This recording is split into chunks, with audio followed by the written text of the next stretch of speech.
ইতিহাসের একটা খুবই কমন কনসেপ্ট, যেটা হচ্ছে সাল, খ্রিস্টাব্দ, ঘটনা। আহ, যার জন্য আমরা কম বেশি না অনেকেরই হেজিটেট ফিল হয় এক এক সময় যে কত সাল মনে রাখতে হয়, ইতিহাসে কত ঘটনা মনে রাখতে হয়, সব কিছু গুলিয়ে যায় একেবারে। আহ, ছোটবেলায় এমনটাই হতো আমাদের সবারই। আহ, এখনো যখন আমরা কেউ ইতিহাস নিয়ে পড়ে অধ্যয়ন করে, এখন হয়তো সেই সমস্যাটা হওয়ার কথা না, তবুও কম বেশি হয়। হ্যাঁ, কত ঘটনা, কত সাল কীভাবেই বা মনে রাখবো আমরা, এর সহজ উপায় বা কী, এরকম অনেক কনফিউশন আমাদের মনে সবসময় ঘোরে ঘোরে। আহ, আমরা যখন ছোটবেলায় বা যখনই এখনও যদি আমরা ইতিহাস অধ্যয়ন করি, তখনও কিন্তু যখন আমাদের বলা হতো যে অধ্যয়ন করতে ইতিহাস, বিশেষ করে সাল, ঘটনা, তখন আহ, আমাদের সামনে একটা বই থাকতো, ইতিহাসেরই বই, এবং সেখানে একটা টেবিল করা থাকতো এরকম যে একদিকে লেখা থাকতো সাল এবং একদিকে লেখা থাকতো ঘটনা। আহ, আমরা সেইভাবে অধ্যয়ন করতাম। কিন্তু এটায় কি দেখা গেছে না, অনেক স্টুডেন্টেরই বা অনেক যারা পাঠক, যারা রিডার ইতিহাসে, তারা কিন্তু অনেক সাল, এই যে ঘটনা অনেক সময় গুলিয়ে ফেলছে। এটা গুলিয়ে যায়, এটা স্বাভাবিক ব্যাপার। আহ, এক সহজ উপায় না, বিভিন্ন সাবজেক্টেরই বিভিন্ন ট্রিক্স হয়। ইতিহাসের না, ইতিহাসের অ্যাকচুয়ালি অবভিয়াসলি চেষ্টা করতে হবে সালটা মনে রাখার যতটা সম্ভব, নিজে থেকে ইউটিলাইজ করতে হবে, অবভিয়াসলি এটা তো নিজেদের ইউটিলাইজ করার ব্যাপার। তবুও এই ভিডিওটা বানাবার একটাই উদ্দেশ্য আমার, যে যাতে এই কনফিউশনটা দূর হয়, মানে এই সাল বা একটু সহজভাবে বুঝে নেওয়া যায় এই ভিডিওটার মাধ্যমে। এটাই আমার উদ্দেশ্য। নমস্কার, আমি আপনাদের সাথে আছি Rajdeep Dutta, I am RD from department of history. আজকের ভিডিও শুরু করা যাক। প্রথমেই আমরা এই ভিডিওর মাধ্যমে জেনে নেব যে কিভাবে আমরা সহজভাবে সাল, ঘটনা, ইতিহাসে মনে রাখতে পারবো। ইতিহাসেরই বিভিন্ন যে সাল, ঘটনা, এগুলো কিভাবে মনে রাখা যায়। আহ, আমরা একটা কাজ করতাম ছোটোবেলায়, বিশেষ করে ছোটোবেলা থেকেই তো আমরা ইতিহাস পড়ে আসছি, তো খুবই কমন সাবজেক্টের মধ্যে অন্যতম কমন সাবজেক্ট হচ্ছে ইতিহাস, যেটা আমরা ছোটোবেলা থেকেই অধ্যয়ন করে আসছি। তো আমরা কি করতাম, বেশিরভাগ যারা আছে স্টুডেন্ট বা পাঠক, রিডাররা, তারা একটা খাতায়, অনেকেই এটা করতো যে খাতায় কি করতো, খাতায় একদিকে সাল লিখতো, হ্যাঁ, একদিকে বিভিন্ন সেই সালেরই ঘটনা লিখতো। তো এইভাবে যদি আমরা মুখস্থ করতে যাই, তাহলে বেশি চান্সেসটাই হচ্ছে গুলিয়ে ফেলা। হ্যাঁ, 90%, 100%-এর মধ্যে 80% কি 85 কি 90% চান্স হচ্ছে গুলিয়ে যাবে। হ্যাঁ, তো এটার কি কোনো সলিউশন আছে না? অবভিয়াসলি একটা সলিউশন আমরা করতেই পারি এর মাধ্যমে, যে অনেক সময় গুলিয়ে যায় না, এরকম করে না, উচিত না যে এরকম করেও অধ্যয়ন করা যায় বা মুখস্থ করা যায়, কিন্তু এটা গোলাবার চান্সেসটা বেশি। যেরকম খাতায়, হ্যাঁ, একদিকে সাল লেখা থাকলো, একদিকে ঘটনা লেখা থাকলো, এবং পরপর সিরিয়াল ওয়াইজ দেওয়া থাকলো, আমরা মুখস্থ করে গেলাম না, গুলিয়ে দেওয়ার চান্সটা বেশি। এইরকম না, ব্যাপারটা ঠিক না। বরং আমরা একটা কাজ করতে পারি, আমরা ইতিহাসকে মূলত তিনটে ফেজে ভাগ করতে পারি। ঠিক আছে, ইতিহাস যখনই আমাদের অধ্যয়ন করতে হবে, একটা কথা আমাদের মাথায় রাখতে হবে যে ইতিহাস তিন ভাগে বিভক্ত হয় মোটামুটি। ইতিহাসের তো অনেক ভাগ, তবে আমরা জেনারেলি তিনটে পার্ট করে নেব ইতিহাস অধ্যয়ন করবার সময়। প্রথমে হচ্ছে এনসিয়েন্ট হিস্ট্রি বা প্রাচীনকালের ইতিহাস। আচ্ছা, তারপর হচ্ছে মিডিয়েভেল হিস্ট্রি, মধ্যযুগীয় ইতিহাস, আর মডার্ন হিস্ট্রি বা আধুনিক ইতিহাস। আচ্ছা, এনসিয়েন্ট হিস্ট্রি কত সাল থেকে কত সাল না, বিভিন্ন বৈদিক কাল, অনেক প্রাচীন আদিম মানব বলতে পারি আমরা, বৈদিক কাল বলতে পারি। হ্যাঁ, সেই কাল থেকে মূলত মোটামুটি 1206 খ্রিস্টাব্দে, এটা মনে রাখতে হবে, সুলতানি যুগ শুরু হয়। হ্যাঁ, বা তাহলে 1206 খ্রিস্টাব্দে যত চোল ছিল, কুষাণ সাম্রাজ্য ছিল, হ্যাঁ, গুপ্ত সাম্রাজ্য অবভিয়াসলি যেটা ছিল, হ্যাঁ, মৌর্য সাম্রাজ্য, হ্যাঁ, খ্রিস্টপূর্বাব্দ, যত সাল আছে প্লাস খ্রিস্টাব্দ, হ্যাঁ, মোটামুটি 1206 খ্রিস্টাব্দের আগে অবধি আমরা এনসিয়েন্ট ধরে নেব। এতে কি হয় না, এটা গোলাবার চান্সটা কম হয়ে যায়।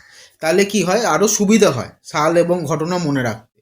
আচ্ছা, এরপরে আমরা 1206 থেকে, যেটা আমি আগেই বললাম, যে 1206 খ্রিস্টাব্দ থেকে কিন্তু মিডিয়েবল বা মধ্যযুগীয় ইতিহাস শুরু হচ্ছে। যদি আমরা ইন্ডিয়ান হিস্ট্রি, ভারতের আমাদের নিজস্ব সংস্কৃত কালচারাল হিস্ট্রিটা দেখি, সাংস্কৃতিক হিস্ট্রিটা, তাহলে 1206 খ্রিস্টাব্দ থেকে মোটামুটি 1700 খ্রিস্টাব্দ বা 1750 বা 1757 খ্রিস্টাব্দে, যখন 1757-এ পলাশি লুণ্ঠন বা পলাশি প্লান্ডার হয়, তো ব্রিটিশ সাম্রাজ্য শুরু হচ্ছে। অর্থাৎ সেই সময় অবধি কিন্তু আমরা 1206 থেকে 1757 আগে অবধি আমরা মোটামুটি এটাকে মিডিয়েভেল হিস্ট্রির মধ্যে গণ্য করতে পারি, বা মধ্যযুগীয় ইতিহাস। এখানে কি কি থাকছে? সুলতান যুগের ইতিহাস থাকছে, অবভিয়াসলি মুঘল যুগের ইতিহাস থাকছে। এখানে একটা অবভিয়াসলি মুঘল যুগের ইতিহাসের সম্পর্কে একটা মজার ব্যাপার, যে আমরা সবাই জানি কম বেশি যে মুঘল যুগের ইতিহাস যখনই আমাদের মনে রাখতে হয়, অবভিয়াসলি জেনারেশন, এটা সাল না, জেনারেশনের জন্য, তাহলে একটা কনসেপ্ট আছে যে বাবার হলো আবার জ্বর সারিল ঔষধে। অর্থাৎ বাবার অর্থাৎ বাবর হলো অর্থাৎ হুমায়ুন, আবার হচ্ছে আকবর, এবং জ্বর হচ্ছে জাহাঙ্গীর, এবং সারিল অর্থাৎ শাহজাহান, আচ্ছা, ঔষধে হচ্ছে ঔরঙ্গজেব, মোগল যুগের শেষ সম্রাট। এবং এরপরে কি হচ্ছে না, মুঘল যুগ থাকছে। তো অবভিয়াসলি লাস্টে নবাবী যুগ, সিরাজউদ্দৌলা, তার আগে আলিবর্দি খা। তো এটা মোটামুটি মধ্যযুগীয় ইতিহাস শুরু হয়ে যাচ্ছে। হ্যাঁ, তাহলে তাহলে এটাই কি হয়, তাহলে কি হয় না, যখনই এই এই যে ঘটনাগুলো, এই ফেজের যখন ঘটনাগুলো আমাদের সামনে আসবে, তখন কিন্তু গোলাবার চান্সটা বেশি হয় না। হ্যাঁ, তাহলে কি হয় না, মোটামুটি আমরা যদি পিরিয়ডটা জানি, তাহলে সালটা আমাদের মনের একটা ইজি হয়। তা মোটামুটি এরকম না যে একটা ঘটনা বলা হলো, ধরো মধ্যযুগের ইতিহাসের ঘটনা বলা হচ্ছে, নিশ্চয়ই আমরা আধুনিক কালের কোনো সাল ভুল করে বসিয়ে দেবো না, অথবা প্রাচীন যুগের সাল কোনো মানে ভুল করে খ্রিস্টপূর্বাব্দ লিখে দেবো না। অবভিয়াসলি যদি আমরা সাম্রাজ্যগুলো জানি, কোন সাম্রাজ্য কোন পিরিয়ডে কোন ফেজের, এনসিয়েন্ট, মডার্ন, না মিডিয়েভেল, হ্যাঁ, এটা তাহলে আরও সুবিধা হয়। মোটামুটি ইতিহাসকে মনে রাখার জন্য না একটা কনসেপ্ট হয়, আমরা অনেকেই ওভারলুক করে যাই। একটা একটা কনসেপ্ট আছে কি না, তিনটে জিনিস আমাদের মনে রাখতে হয়, বইতেই লেখা থাকে, আমরা ওভারলুক, অনেক সময় ওভারলুক করে যাই। কি না, স্থান, কাল, পাত্র, এই তিনটে কনসেপ্ট কিন্তু লেখা থাকে ইতিহাসের পাতায়, যে স্থান, কাল, পাত্র। এই স্থান, কাল, পাত্রটা অ্যাকচুয়ালি কি না, স্থান, কাল, পাত্র অর্থাৎ যদি আমরা স্থান যদি আমরা দেখি, তাহলে স্থান অর্থাৎ প্লেস, যে জায়গাকার কথা বলা হচ্ছে সেই জায়গাটা ইতিহাসে। হ্যাঁ, ইতিহাসে যে জায়গাকার কথা বলা হচ্ছে সেই জায়গা, প্লেস।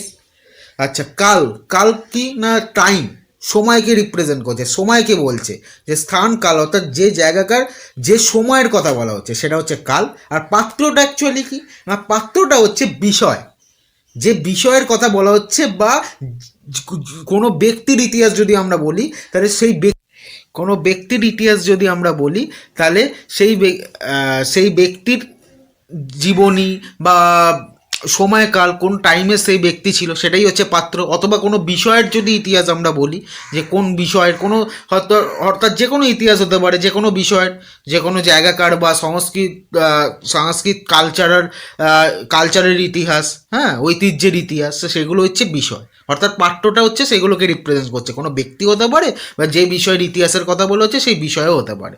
তো এই তিনটে জিনিস আমাদের সবসময় মনে রাখতে হবে। স্থানকাল মনে রাখার জন্য এই তিনটে কনসেপ্ট মোটামুটি আমাদের লেখা থাকে ইতিহাস বইতে, যে স্থান, কাল, পাত্র। এটা আমাদের মোটামুটি জানলে এই কনফিউশনটা দূর হয়, এবং মনে রাখতে আরও সুবিধে হয় এই সাল, ঘটনা বিভিন্ন।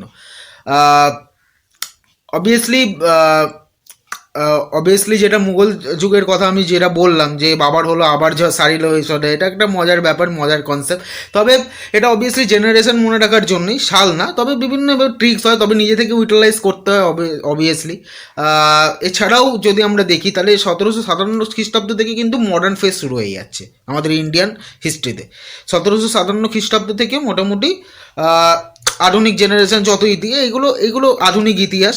তো অর্থাৎ যখন আমাদের ব্রিটিশ ইন্ডিয়ার কথা বলা হচ্ছে, বা ব্রিটিশ কলোনাইজেশন বা ব্রিটিশ উপনিবেশের কথা বলা হচ্ছে, তার ইতিহাস ভারতে, তাহলে মোটামুটি তাহলে তো আমাদের গোলাবার ব্যাপার নেই, যে আমরা নিশ্চয়ই 1206 বা 1207 ওইগুলো লিখে দেবো না। নিশ্চয়ই ব্রিটিশ সাম্রাজ্য শুরু হচ্ছে 1757 খ্রিস্টাব্দের পর থেকে আমাদের এবারে মনে রাখতে হবে। তো মোটামুটি এইভাবেই আমাদের মনে রাখার চেষ্টা করতে হবে অবভিয়াসলি। আজকের ভিডিও তবে এই পর্যন্তই। যদি ভিডিওটা ভালো লাগে এবং যদি এই ভিডিওর মাধ্যমে আপনাদের কাছে ইতিহাস সম্পর্কে আরও সুস্পষ্ট ধারণা হয়ে হয়ে থাকে নিবিড়ভাবে, তাহলে অবশ্যই লাইক করে দেবেন, শেয়ার করে দেবেন, সাবস্ক্রাইব করে দেবেন। আপনারা একটা লাইক, শেয়ার, সাবস্ক্রাইব আমাকে নতুন করে ভিডিও বানাবার জন্য উদ্বুদ্ধ করে।